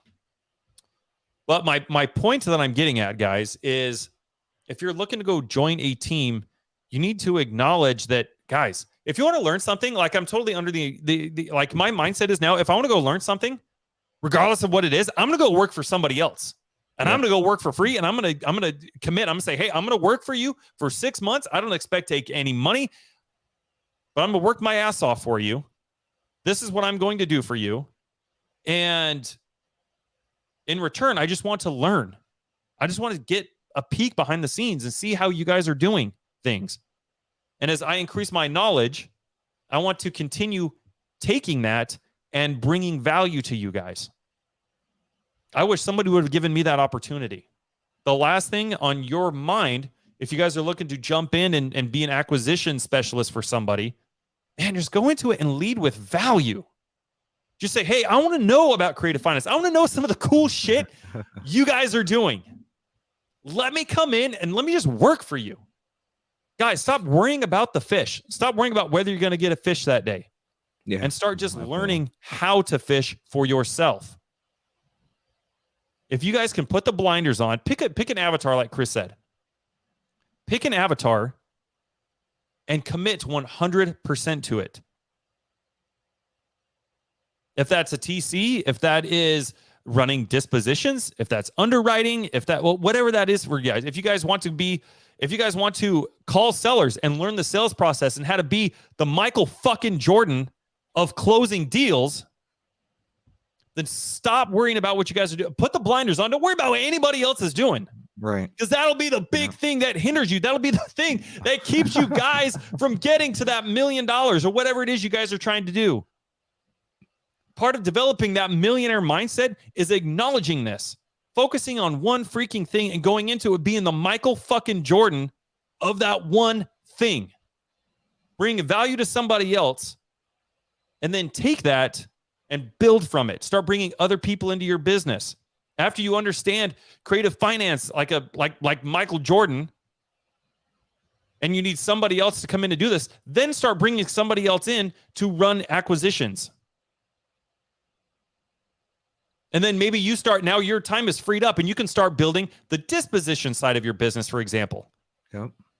But until that time comes, if you guys are wanting to be, I know I'll keep using this just as an example because this was what I wish I would have done. I wish somebody would have given me an opportunity or said, Jesse, you don't need to go spend 23 grand. Look, come work for me for 6 months and I will teach you everything and anything that you want to know as long as you are consistent and you are showing up. As long as you have an abundance mindset and an attitude to learn, then let's go. That's the fastest way to learn something, guys. Absolutely. I want to touch on this right quick. Jesse, I'm pretty sure you've seen it in the comments as well. Rebecca, I got scammed in my first cash investment for a wholesale deal, so I've been scared to get back into it. 1, I'm sorry that happened to you. 2, don't treat that as a negative effect. I don't want anyone to get scammed. 2, make sure you always vet the individual you're working with. Understand, it may seem like they're how should I say it in the nicest way, Jesse? They may seem they're forthcoming, but at the same time, it just please be careful with whom you're working with. Understand exactly what they did in the past in regards to relationships. It all depends on like who they may know. You know, transparently, there's a lot of people that's on Facebook that literally specifically they might not have a picture on their page. Be careful working with those individuals. I hear a lot of stories that specifically they say they got scammed, they sent them money or whatever that looks like. But please build relationships before anything. Build relationships. Like transparently, I can actually show you a message I got on my messenger 2 days ago from a young lady. The photos on her Facebook specifically, I don't know if it's her or not, but if something seems off as her gut feeling, stating, hey, we'd love to work with you. I love your content. I would like, quote unquote, I have $183,000 I would love to spend. Okay. I don't know. I don't know. And I responded back, right? I said, hey, we'd love to hop on a call or a Zoom. No response. Things like that. Be careful. I don't care how much money you want to give me. I don't care. People want to give Jesse and I money all the time. But it really relates back to the relationships. It really do. I need to trust where this money's coming from. I hate to say it like that, but it's true. I need to trust the individual. I need to understand exactly, one, this individual's credible, because I just don't want to be tied up in anything. We're at this point of our lives, especially being entrepreneurs and CEOs of our company, that we don't have time for the BS. We build enough relationships. We want to build more relationships. It's just the fact that for all the BS, we don't have time for none of that. But Rebecca, I'm very sorry that happened to you. I really hope it wasn't someone within the sub-2 community. I'm pretty sure it probably wasn't. But then again, if it is someone in the community, please report them. I appreciate if you are a sub-2 student, you do know how to do that. But at the same time, if it's in a creative finance group,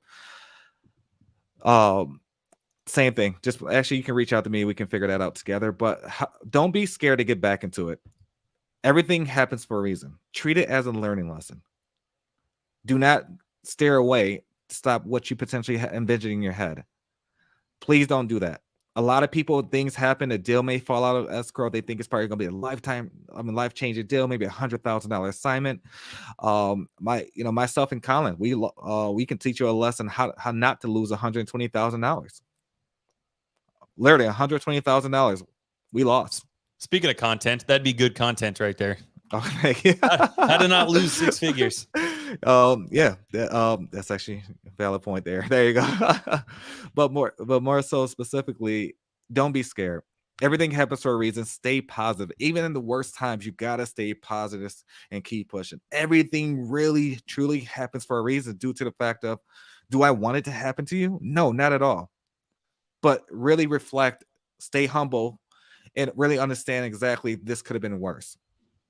And I truly think about that on a daily basis. It's things that I know for a fact I will want to change. And I don't regret anything in life because I truly think it's growing pains mentally. I can know how to not do it next time, right? And understand the process. But Rebecca, please don't be nervous to get back into it. I really want you to understand that, you have a community around you.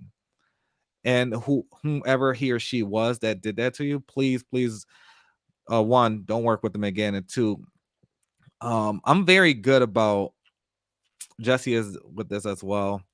There's a lot of people that I know I won't work with. But I'm not that type of individual that would just put them on blast, on like make a post about it, like, hey, don't work with this person. That's not my character. Because I do think whatever's going to happen to them, it's going to happen to them. It's going to come back around, right? And Jesse and I know for a fact that specifically there's individuals we won't work with, this individual we do want to work with. And it starts with relationships. Like, we're not going to meet you in one day and all of a sudden like want to give you 50,000 or 40, whatever that dollar amount look like, or just want to do a partnership, build an LLC or whatever that look like specifically. There's a process to our madness. And it works. But more so, Rebecca, jump back in. Let's do deals. And I would love to hear more about what happened. And or if you don't want to talk about it, that's totally fine. There's people in these comments I know for a fact that are credible that I would love for you to squad up with and work with. And I know for a fact that can help you get to the finish line, whatever that may look like. But please don't be scared to jump back in. Everything happens for a reason, and truly understand that timing is everything. Maybe, and you may not want to hear this, but maybe it wasn't time for you to get your first investment with that property or asset, whatever that wholesale deal was. Maybe it wasn't the right time. Maybe it wasn't a good deal for you. And again, I don't know the full story, but that's the thought process that go through my mind when things fall through. And it happens all the time. So I hope that helped you a little bit. And I know I kind of deviated just specifically off the topic, but I just want to make sure that Rebecca, it's okay. It's okay. Things are going to happen, and transparently, this may happen again. Just please be careful. It's up to you to vet the right people and understand exactly whom you're working with. What kind of goes into my next topic more so is TC, transaction coordinating. There's a lot of transaction coordinating out there. I have it. Well, we have an extra transaction coordinating business, and whether you work with us or not, that's totally fine. But if you do work with somebody else, as far as a transaction coordinating and dealing with the property deals, whatever that specifically may look like, make sure you vet them. Don't just pop. Someone can easily post, make a fake page. I've been TCing. I'm a TC. Please reach out. I did this, and this. Vet these individuals. Please vet them. You have every single right to call them out. Like, if somebody, like, this actually happened 2 days ago with myself. It was actually a broker, Devin actually a broker. His boss Jonathan owns a brokerage, and he's one of the realtors, and they was actually looking to move forward with some kind of transaction coordinating, like inside, like in-house TC, which is something great for our company. But at the same time, specifically, he wanted to hop on a call, and it wasn't just himself, Devin. It was himself, Jonathan. It was a gentleman named Connor, a young lady named Caitlin. There was a lot of people from that specific brokerage that was on the call, and they actually got on the phone with myself, my assistant, and my partner. Like, little things like that. That's great. They're vetting us. They have every single right, and they asked 101 questions, and that is truly okay. If you ever hop on somebody who said they're a TC and you don't ask questions, and you should only blame yourself. You really should only blame yourself. And also, if you ask specifically a question they say they're TC and they're getting offended, there's something wrong with that picture.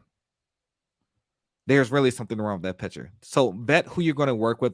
We do a lot of transaction coordinating. Again, you guys already know we close a lot of transactions, and sometimes you can ask for referrals. 99% of my within my company, as far as transaction coordinating, comes from referrals. I don't post much about TC work, anything like that. It all comes from referrals. Could I start marketing posting 100%? But if I was vetting a TC, I would specifically ask more so like, how many transactions have you completed successfully? What states have you done it in? Whom can I actually reach out to verify this? Like one of your previous clients. And then literally specifically, yeah, 100%, I'll give you every single information. Like if you want to talk to, I can name drop a lot of people I did TC work for, right? But at the same time, you have every right to ask 101 questions. And that's exactly what the brokers did.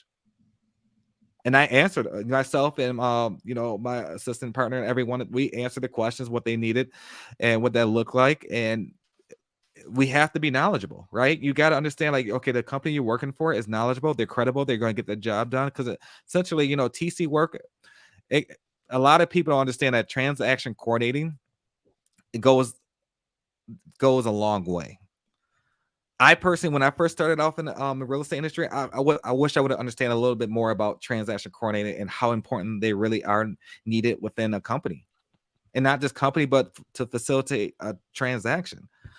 Because initially, a lot of not TCs, I would say title companies or attorneys will drop the ball. And it's up to us within our company to make sure we catch that for you.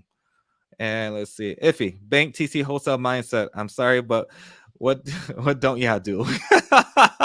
Content creation. We don't have content creation business. That crap. That's Nick Valet. But yeah, we do it all. We really do it all, and that is hilarious, actually. But Chris, yes, do we do it all? Do you do it all? I don't do it all. I don't. We have the right people in their place to ensure that is done correctly. So the who that does and how we can all work together. Absolutely. But Iffy, that is funny. Didn't think about that, but yeah, that is very funny. Absolutely. And TC, transaction coordinating, guys, one thing that we actually launched this year, which is phenomenal, we actually we may be doing a little bit of marketing on. We're launching group packages. So if you're doing whether it's 5 deals a month or 5 deals a year, we do got group discounted packages, which we're going to be sending out to everyone and all that good stuff. If you are registered already on the I think it's, let me look at this again. The live stream, you will automatically get it to your email. Those who want it, you feel free to reach out, to either info@thirdmind.com or one of us individually. We can make sure we get you set up and whatever that specifically look like. But you can look at our pricing, and of course, we can set up specifically what that looks like moving forward. As far as we actually got a couple clients that literally they got group packages for. They're doing a minimum of 12 deals a year. So little things like that, you can set up, and we can work that out initially. And make sure you guys, not just me, I'm just talking for all transaction coordinators. There's a lot of individuals that are amazing. They are amazing. I can, Michael, Kim, Caleb, Christopher, Chelsea. I can go down the list. There's so many of them. Whether you work with myself or any of them, they all have their individual companies. Please take care of them. Understand their time, value their time, respect their time, and understand that you are not the only client, and they'll get back to you in a timely manner. 100%. These are individuals. Love Francis is another one. These are individuals I know for a fact cares about your work, care about getting you to the finish line, and more so care about specifically you. Like understanding you. Like if your transaction's not working out, let them know. Like, hey, I feel like this and this should be happening, or why is this not happening this way? Ask questions. The more questions you ask, the more clarity you get, the more ease of, because I'm pretty sure, there's always going to be some kind of miscommunication, or things are either in a gray area. It's always it's black and white for me. I'm very, I won't say very blunt, but I'm just right to the point where, hey, this is the way it looks. If you have any questions, concerns, please reach out more so. But there may be gray areas where maybe it's just a disconnect or a miscommunication in regards to what that looks like. Maj, how does someone apply for a DCR loan through Third Mind? The link is right there, lending@thirdmindrei.com. The email, not the link. Apply. Okay, so Two things. Yes, you can go to thirdmindrei.com. You can go to our website under Third Mind Financing, and you will see where you can register. Once you register, it'll take you to the prompts of exactly what you're looking for as far as a DSCR loan. Interesting enough, we're talking about loans. We actually got 2 more loan products that we can offer you guys, which is phenomenal. We do have short-term rental loans as well, and I'm not going to announce the next one. We got 5 currently. We will have a 6th one. That'll be officially live by Monday. So once that's official, that's amazing. Now we can do a lot of different things. And we're still expanding, right? We're expanding. We're growing. We only, again, guys, we only all day, every day, 100%. 45 states we can lend in. As far as if you need any of our loan products, we're still working on a few different states to see if we can push it to almost 46, if not 47 states. Some states we're just not going to touch, just based on the area. Sorry, Jesse. Yeah, what are you gonna do? So absolutely. That's a great question though. Great question, Maj. For those of you guys who don't know Maj, he's amazing. And his fiance, is it fiance? Do we technically class it fiance? Actually, I probably need to get a little bit more clarification on that actually. But Maj is like Dwayne Johnson, except he's ripped and he only grazes. I don't know how it happens. But yeah, he only eats grass. You can see plant-based Maj. Dude, glad you're here, bro. Oh, I'm having a great day, bro. I'm having a great hair day. What it is. Yeah, appreciate you. Yeah, he's about 2 months pregnant. Just 2 months. That's about it. Cat's out of the bag, guys. Here you go. pretty sure Arnold Schwarzenegger had a movie about that. Cooper landing fishing guy. Poor little Alaska. Yeah. Fortunately, we do not land in Alaska yet. We do DSCR, but they're only in Anchorage and Fairbanks, and it's a case by case. We don't do any construction loans. We don't do any fix and flip loans. We don't do any bridge loans. And it'd be awesome. With these new Airbnb products and stuff that we're coming out with, it'd be interesting to see what that would look like actually down on. So the Cooper Landing is an area on the Kenai Peninsula, which according to Airbnb.com earlier this year, the Kenai Peninsula in Alaska was the second most popular Airbnb destination in the country. Next to Hawaii. Hawaii was number 1, and then the Kenai Peninsula was 2. So it'd be interesting to see what we could do to kind of change that. Absolutely. Nick gave us permission to see his name. That was him earlier. There he is. Oh, he jumped on YouTube. That's what he did. Okay, there you go. I noticed some of the posts in our Facebook group that look suspicious. I always check their Facebook profiles first to see if it's a new account. Red flag for me. 1,000%. And of course, there's some one-off scenarios depending on you using a VA to create some marketing and whatever that looks like specifically. But yeah, 100%. Definitely check the Facebook pages transparently. If someone messaged me and they don't got any pictures, I don't respond.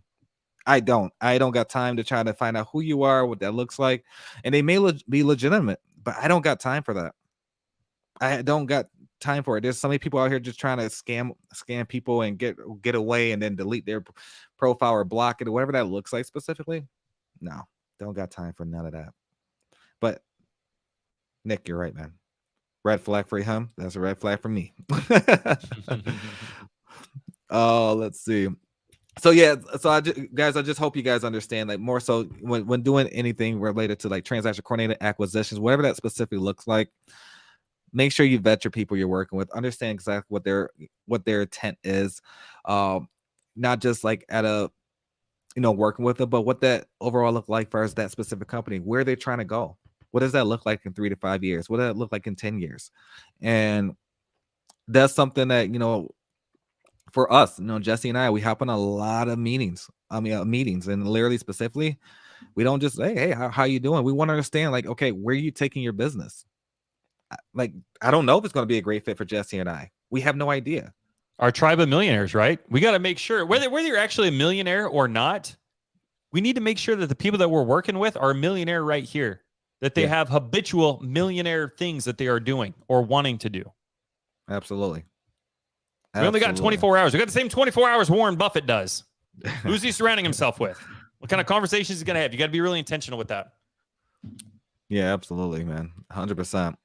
Speaking of these avatars, though, Chris went down. Absolutely. I mean, just as an example, real quick, because people might be thinking like, okay, if I want to be a TC, let's say that's all I want to focus on. Let's say TC is my avatar. I love doing TC, love doing the paperwork. I don't got to call sellers. I don't got to get yelled at. I don't get told to F off. Probably for the most part. Chris, have you ever been told to F off as a TC yet? Is that a thing? Oh no, not yet. But as as my first phone call, yes, 100%.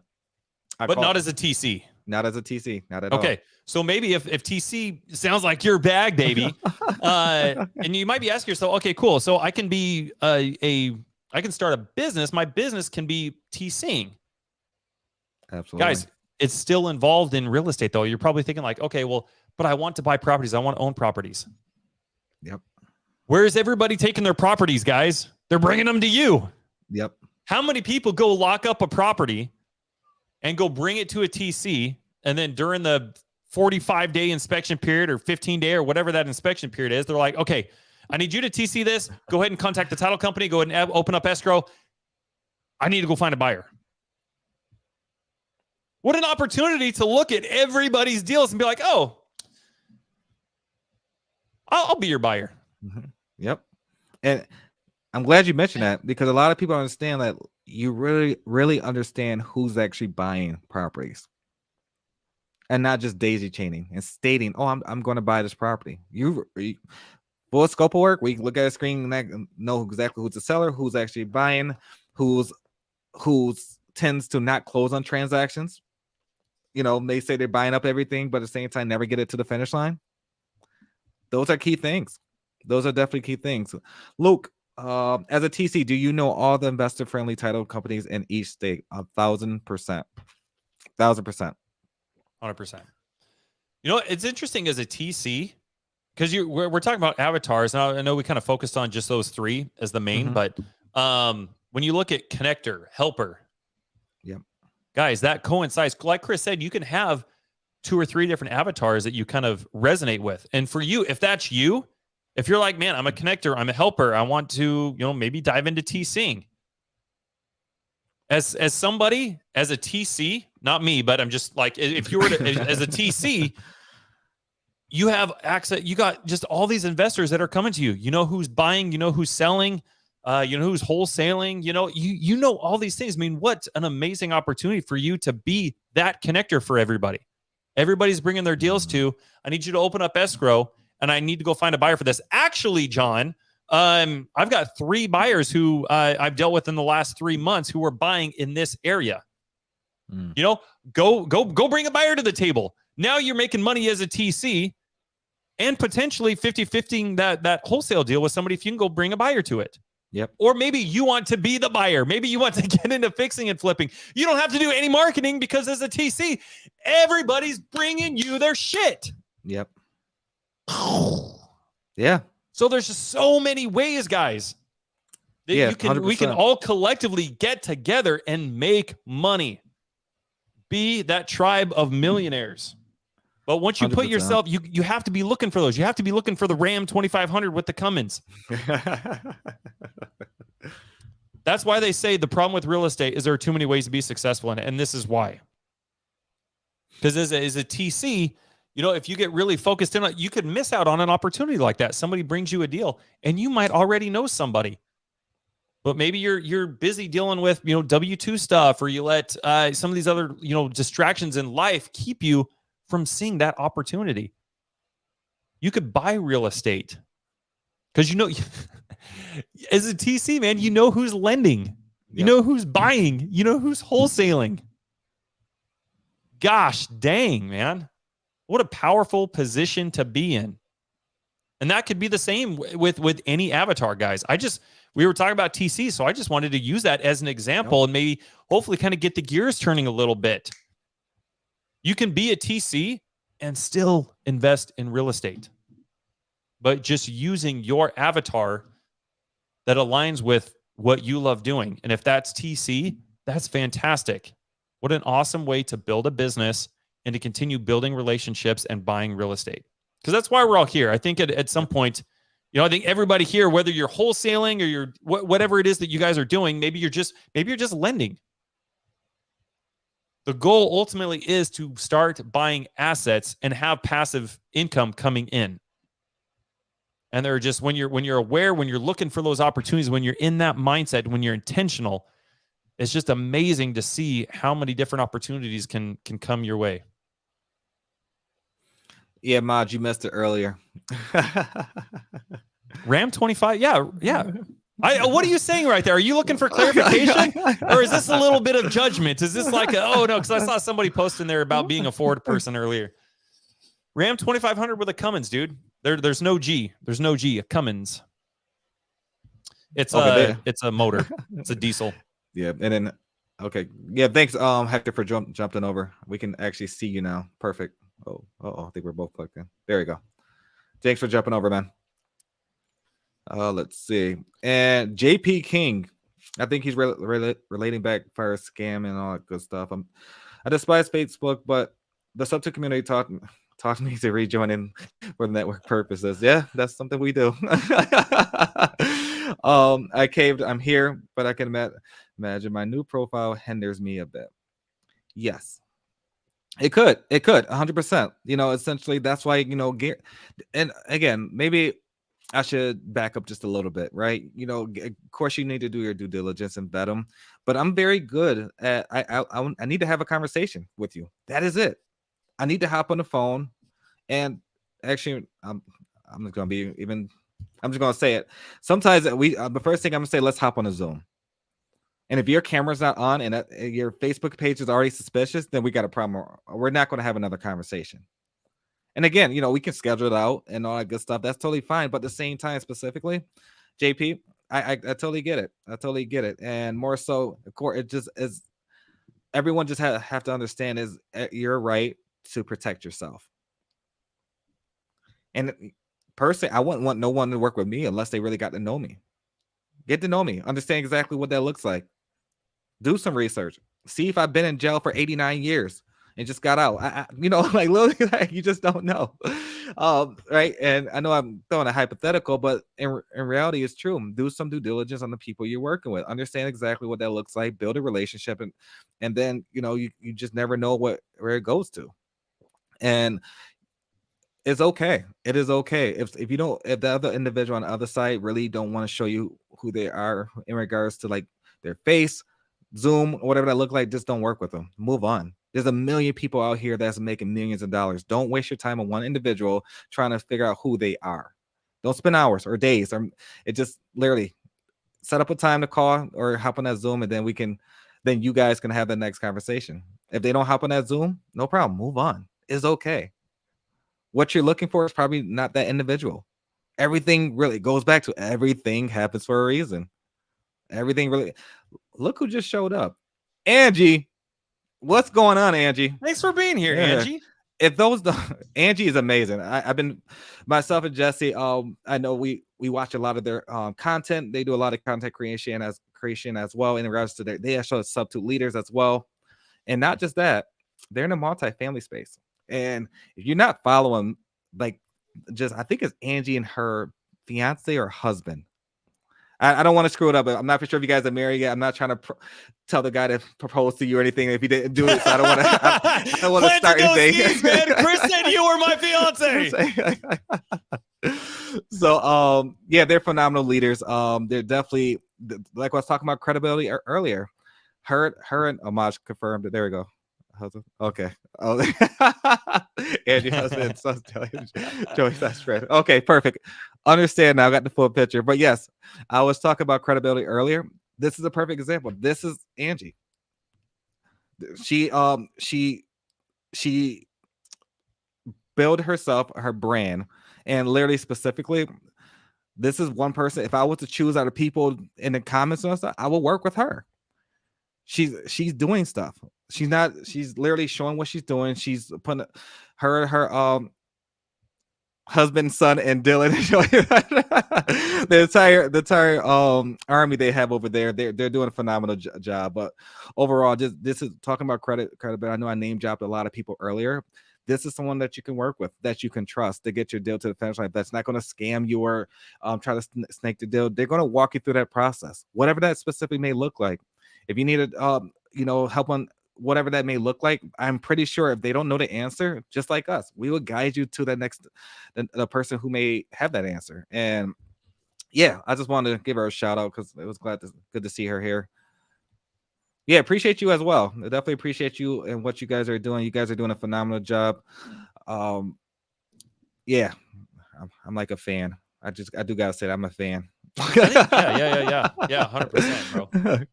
Yeah, thank you, Angie. Thank you for being here. Thank you, everybody, for being here. Thank you, Paul. Dude, you're on fire with that freaking sweater today, bro. I need to go get a matching one or something, man. You look like you live in Alaska and you're just cozied up next to a fireplace or something, man. Or at least you should be. Gosh, we're supposed to get a snowstorm this week, and then we got like a drop of. Well, when people hear snowstorm in New York, like 3 inches, 5 inches, that's nothing. Like when you're getting like feet. Okay, maybe it get to something, but even then, like a foot of snow. I mean, like a foot of snow is nothing to us. So basically, the sun's just like coming out because right here it's like coming out right now, but it's basically just icy out. But it is cold as shit. To answer your initial question, it's cold. It is cold. Well, real quick, guys, we're gonna wrap this thing up real quick. We'll probably end with some Q&A. If there's anything that you guys want to know, we might do maybe 5 or 10 minutes of Q&A. If you guys have something that you came across this week, something you guys are working on, maybe something you're wanting to do leaning forward, let us know. Let us highlight you. Let us help out in any way that we can. While you guys are thinking of those questions real quick, I wanted to come back to this. I wanted to come back to Rebecca, and I just kind of wanted to share a little bit of thought of how I kind of perceived that situation in terms of you being scammed on that wholesale deal. And it was interesting because just in terms of, kind of going back to mindset and how I've trained my mind to kind of look at and perceive things differently now. Like Chris said, I mean, we have people that we just don't work with. And we don't have time, guys, to hate and to criticize and condemn and complain. And we just don't have time for that shit, man. I'm too fucking busy doing other stuff, man. We're here to make money, right? We're here to do stuff. I don't have time to get on Facebook and all these other kind of things. But my point being is that there's a silver lining to everything. A silver lining to everything. I think Chris is right. I think things happen for a reason. And when I understood that at a higher level, let me share my perspective on that with you. When you tell, there's a saying, you guys have probably heard it. If you want to make God laugh, tell him your plans. And the reason I bring that up is maybe that wholesale deal, I just feel like when you share that, your mindset, your alignment is, hey, I want to go make millions of dollars. I want to do big things. I want to accomplish these big things. I want to build a freaking legacy. Well, in order to do that, in order to scale, in order to do that as fast as you can, there are certain obstacles you have to go through, right? From being this person that you are to being this person that you're capable of becoming, there's this transition that everybody has to go through. Most people will not. But in going through that transition, you have to have these hiccups. You have to go through these things. And how you handle that will determine how fast you go from this person to this person. If it takes you a couple years to figure some things out, then you might go through it a little bit slower. But if you acknowledge that and you're looking for, okay, this happened. What can I learn from this? What can I take from this? How can I take that and implement it today? How can I go make money with that information today? I got fucked out of money. Cool. How do I take that? And how do I go make, how do I take an abundance mindset? And how do I go make even more money with that today? What did I learn from this? And so I would encourage you, just some things that I think about when because I have shit like this that happens in my life too, right? Like things come up. That's just life. That's just part of being a human. We have things that happen. Sometimes we make money. Sometimes we lose money. But in doing that, we have to elevate our mindset in the way that we think and the way that we perceive things from how 99% of people look at, think about, and perceive things, right? That's why there's that 1% because they think differently. Absolutely. So if you can take that scenario and you can, like the way that I thought about it as you were describing it was, from my perspective, I was almost like, Rebecca, this is amazing because you are in alignment with much bigger shit than just one deal. The universe, God acknowledged that, put an obstacle in your life for you to elevate yourself, to elevate your way of thinking, to overcome that so that you can get one step up, right? Because like we talked about, your mind expands just like a rubber band. And when you level up, you never level back down. So if you can be freaking intentional with that instance, with that circumstance, take that and say, okay, what did I learn from this? What am I not going to do? Absolutely. Or what am I going to do differently? Boom, you have leveled up. And next time that obstacle comes around, that obstacle is now down here. It's on a lower level. That's not even on your playing field anymore. And you are one step closer to becoming that person that you're capable of becoming, to becoming that person you want to become. And you're doing it that much quicker. And when you understand those obstacles are there in order to get you over that hump, the fact, like, like the way that I look at this, the way that I look at it and perceive failure now is, if I can just hurry up and fail today, like if I can just create a fuck ton of opportunities for me to get in here and fail, then guess what? I'm going to hurry up and win faster. I'm going to get to my goals faster. Absolutely. I don't have time to get on Facebook and I'm not saying that anybody's doing that. And Rebecca, I'm certainly not saying that you're doing that. All I'm saying is I've taken what I've learned from these things that happen in my life, and I go and I try to implement and I be intentional with it and say, okay, what did I learn from this? How can I do it better? Maybe that's something as simple. Maybe the transaction was not correct. Maybe, like Chris said, maybe that person was not properly vetted. Maybe, shoot, I don't know. Maybe it was just something about that was obviously wrong or fictitious or whatever happened, right? How can you learn from that? Maybe you can look at it and say, okay, I didn't vet this person properly. So moving forward, anybody that I work with now, these are going to be my 3, 5, 10 things that I'm going to go down, and they have to meet every single check mark. And so now as you elevate yourself, as you grow your business, your circumstances, that now becomes a new standard. Anybody that comes in and wants to do business with you, that's the new standard now, right? And it is streamlined. And somebody comes in, they got a deal that they want to do with you, and you're like, okay, cool.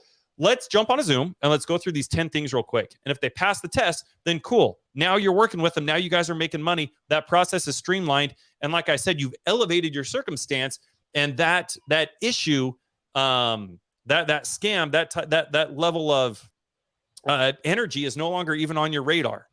Like, that isn't to say you're not going to have problems, right? As you continue elevating your circumstances, your problems change. They don't go away. But the quicker that you learn how to overcome those obstacles, the faster you're going to get to the end of the road of where you're trying to go. Absolutely. The obstacle is the way. 100%. I believe that's Michael based on the comments. So there was a question specifically that I wanted. Let me scroll back up. That I wanted to initially answer. Probably lost it in the comments, but more so, it was relating to, I think it was Angel or who asked specifically about something. Oh, here we go. It was Nick. Nick, what is the best first team member to bring onto a new team? Jess, what are your thoughts about that? I think I need a little bit more clarity. Can you kind of tell me a little bit, Chris, how you're interpreting that? What's the best first team member to bring into a new team? The way I'm interpreting that is more so, who is the first person you should hire within your company? I think it depends on what you're doing. Like if your avatar is you want to learn how to dispo and you want to be the Michael Jordan of dispoing, then that's where all of your attention is going to be. You don't have any lead gen of your own, right? Absolutely. So then maybe it depends on what are you wanting to grow a business that is just dispo? Or are you wanting to grow a business that all of a sudden has an acquisition side to it and you want to start building out that? If that was the case, just as an example, if your avatar is dispo and you build the shit out of that dispo, you're now the Michael Jordan of dispo. You got all these buyers and relationships and credibility and all these other kind of things. You bring in somebody else now and you train them everything that you know about being a dispo manager. And now you freed up 40 hours of your week. So you can go and you can start focusing on your marketing, and maybe you're going straight to seller, direct to seller. So whether you decide to do PPC, or maybe you want to hire a VA and do cold calling. Now, all of your time is going to be directed towards training that VA and learning that side of the business. Well, at the same time, your dispo is not necessarily on autopilot, but you're not involved with it like you used to be. You're just overseeing it now. Absolutely. So it really just kind of depends. Like in that scenario, the first person I'd bring into my business is somebody to replace me as the dispo manager so I can go focus on other areas of my business. A lot of people are trying to do everything from A to Z. They want to do the lead gen. They want to do the marketing. They want to train their VA. They want to train their acquisitions managers. And then they want to do dispo. They want to do their own TC. And what a slow way to do it. Go work for somebody else is step one. If there's things you guys want to be doing, go work for somebody else. And just say, hey, I'm going to work for you. I don't expect to get paid, but I'm here to make you money. And in return, I want to learn what you know. Put your head down for 6 months and focus on one avatar. Okay? If that's being a dispo manager, after that 6 months, if you guys decide to move and you want to, break away and do your own thing, then you now have a dispo business. And that's the first person I would hire, is somebody to come in and start replacing me in my dispo business, so I can go focus on other shit. Absolutely. So Nick, I really hope that answered what you're looking for. Got a little bit of clarity, and it really all depends on the operation, what you're really trying to build, or what, as he just stated, if someone really intel with dispositions, go find other parties that can do the other parts of it. Michael Ken, that's on the screen, phenomenal transaction coordinator. I love this guy. Like literally, he makes sure he keeps me making sure my stuff is correct as well. And he's a transaction coordinator. We was talking about transaction coordinators as well, and Michael Kim is a phenomenal one. He does transaction coordinator all 50 states, self-performing, all that good stuff. And he actually helped us get through a significant amount of transactions before in the past. So he's another one. Between him and a few others, I would definitely trust my hands, like my assets or anything, like whether it's a multifamily, single family, condo, whatever that asset may look like, I would definitely trust everything with Michael. No offense about it.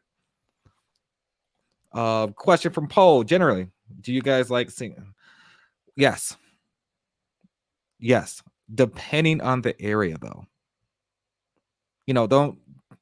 Don't send a portfolio then literally it's been vacant for about 18 years and expect us to be miracles. Like at that point, we might have to just knock everything out, do a new build or whatever that specifically may look like first, depending on the location. But yes, we do it all. We do it all, from single families to in regards to I'm thinking I think you're asking specifically like buying. So do we buy single family portfolios? Yes.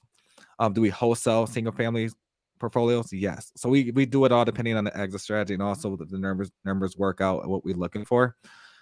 And we don't set really limitations of what we actually receive, like from laundromats, hotels. We've been working on negotiating on what was that, Phoenix, Arizona, right? Was that the hotel? Yeah, it was a motel. Yeah, that was the hotel was in Phoenix. Yeah, just down from they're building a new VA center just down the road. But yeah, and then a laundromat in Little Rock. And yeah, actually, we're at a point in our business. For those of you guys who don't know, Chris and I have only been business partners for 6 months. Our business has only been active for 6 months, which is really neat to see like where we are now and what we're doing and what we've got planned for this year. And because it's just a true testament to everything that we're talking about now. Yeah, it's not theoretical. Everything that Chris and I are sharing is literally everything that we've done in just 6 months. Everything that we're talking about are things that we've learned over the last couple of years, but we've actually taken action on it 6 months. We're not coming here to you guys as, hey, theoretically, this would be a good idea. Or, hey, you should read this book. We're coming to you guys as fucking practitioners of what we're doing. We're here to be, no matter what, man, you cannot deny it. Just get whatever it is, man. Just focus on that one thing. You just, get so intentional with it, man, that you become unfucking deniable. Absolutely. Oh, another Alaska fan. Dude, this is Joe, bro. This is the guy I went and went and worked out with this morning. He's awesome. Nice. Him and I joined the Nice. military back in 2009. Good Good to see old you here, bro. military. Thank you for being here, man.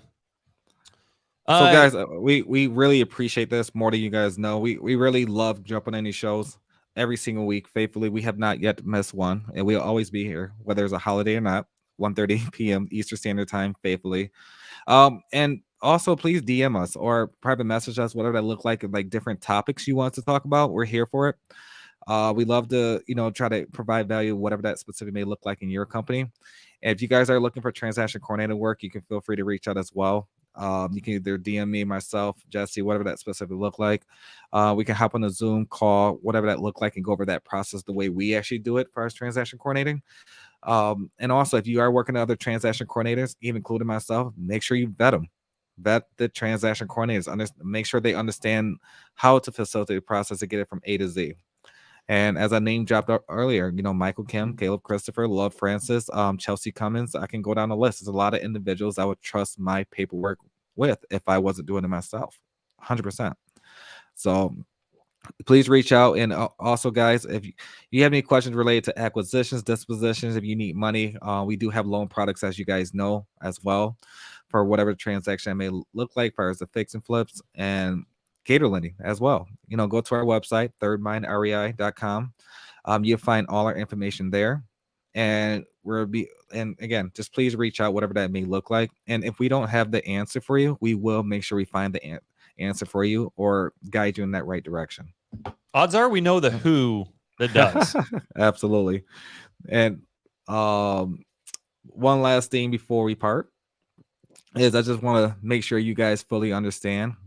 I know we talked about it last week and maybe the week before, but I really want you guys to fully understand that never take advice from someone.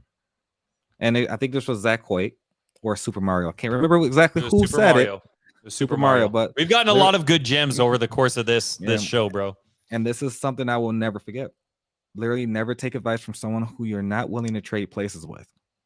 I literally just created content this week that had that specific quote in there, man. So powerful, bro. Shit. It's very powerful. And guys, this happened last year when they came, when SuperMario came on the show, and I never forgot that.